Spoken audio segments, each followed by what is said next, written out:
I think Mehek and I, we can start off with a little bit talking about our own experiences with the admission process and kind of how we navigated it and where we are right now. I think for myself, obviously it was around 4 years ago, I applied going into 2018. So 2017 was when a lot of my applications were due. So it's been 4 years. So I have a little bit of a little bit of an antiquated take almost. But I think for me, I lived in Cupertino, California. I went to Monte Vista High School. So the college application process started early for a lot of my friends and my peers and my classmates. All of those seminars, like sort of that mentioned from your own high school, are really beneficial for me because I think it provided me a lot of perspective on what I need to do.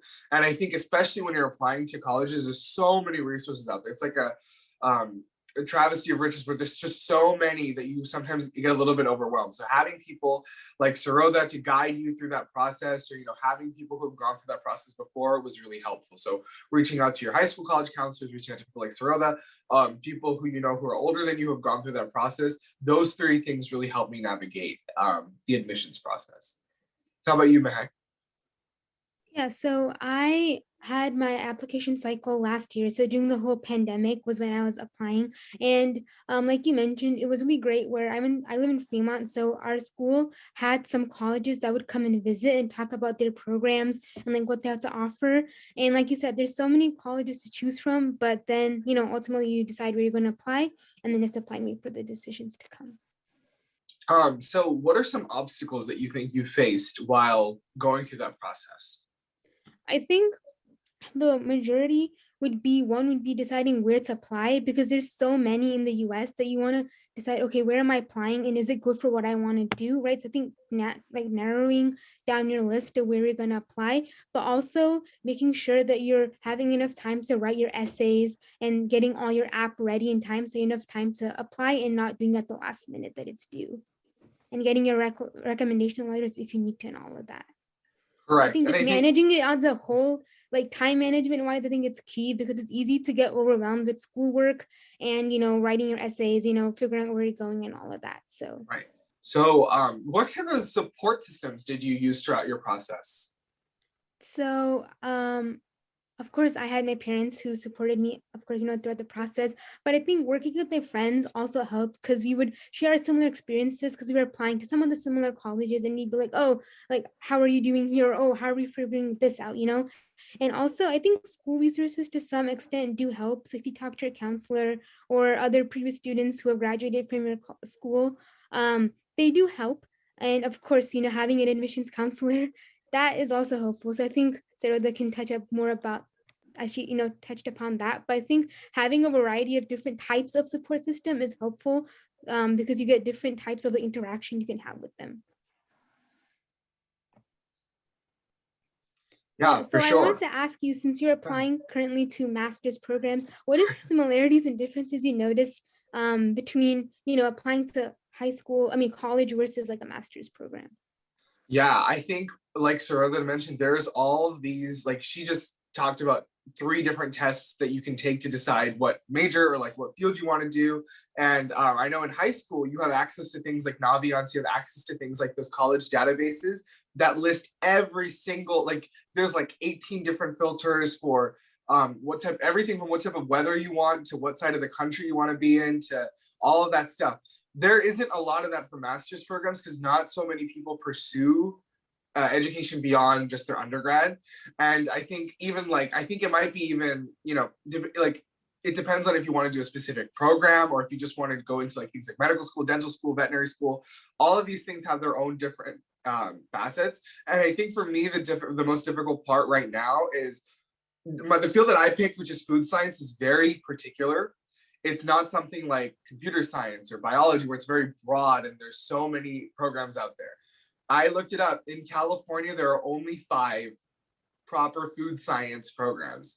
So for me, when I looked through the list and I just went through like list after list after list, I was just like, it was so much easier in high school when all I had to do was go to Naviance and just hit 1, 2, 3 and find out the schools that I wanted to apply to.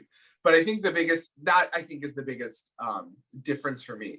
I only applied to a lot of like public universities, so a lot of them didn't require any letters of recommendation. But right now, every master's program that I've looked at does require a letter of recommendation. So for me, that wasn't so difficult. But 4 years ago, had you asked me, you need 3 professors to write your letter of recommendation, I don't think I could have done it. So those 2 things I think were the biggest changes for me. Like finding the programs is kind of difficult. And then also making connections with your faculty is something that I think I learned to do in college and something that I think I'm pretty good at now than I was back in high school. Yeah. So what did you change from high school to college to help that become easier? Right. I think for me, I think it was the uncertainty, a lot of it. So I think I in high school I was just like, okay, physician assistant, biology, that was kind of like the idea. But now I'm like, I'm very specific. This is what I want to do. I've gone through 4 years. I want to study this topic specifically. I found an interest in it and I want to pursue it further. So I think narrowing it down is something that I did. And more so than that, I think time management is something that I'm still working on. My first application is due on December 1st. And, going through that process this past month has been very hectic, especially with Thanksgiving and all that kind of stuff. So I think time management is something that I'm still learning, but thankfully the rest of the programs all have application dates in February. So now that I've gone through the process now, I know that I'll be, okay, I'm just going to go through. I think as long as you go through the first one, you're like, all the other ones are kind of easy to navigate afterwards. Yeah, I think, yeah, it's definitely been interesting. And I think it's there. I see the similarities. I think a lot of the same stressors are there, like, oh, is this really what I want to do? What do I want to do?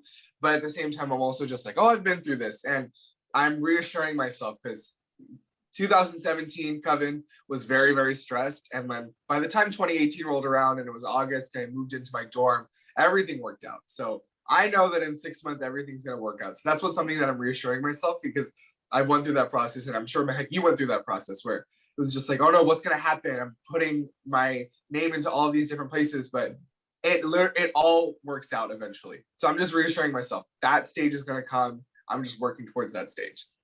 Yeah, I think one thing to realize that the fear of unknown is great, like it's big and it's out there, but at a point everything like works out. Like that's what I realized, that like back then in the application cycle, I too was very stressed about, okay, what's gonna happen? Because it's just so unknown.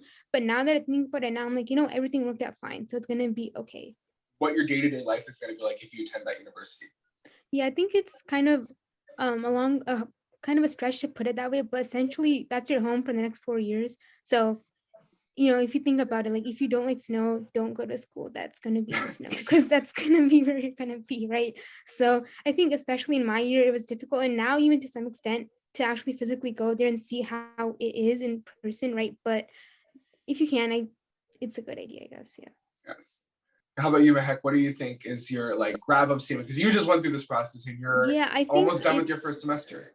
yeah, I think the main thing is don't worry too much. Like I know it's easier said than done, but don't worry too much about, oh, am I going to get in here? Am I going to get in there? Just do your application. I mean, you did what you could, right? So just do it and then wait until the time comes around. And when it does, do what you think is right for you, where your heart says yes. So, just think through what you're doing. And then lastly, take help from people if you need it. Like don't be afraid to reach out and ask people for help, whoever that may be. Because that doesn't hurt. And I think you can easily get overwhelmed, but if you just take a breather and ask for help, then you should be fine.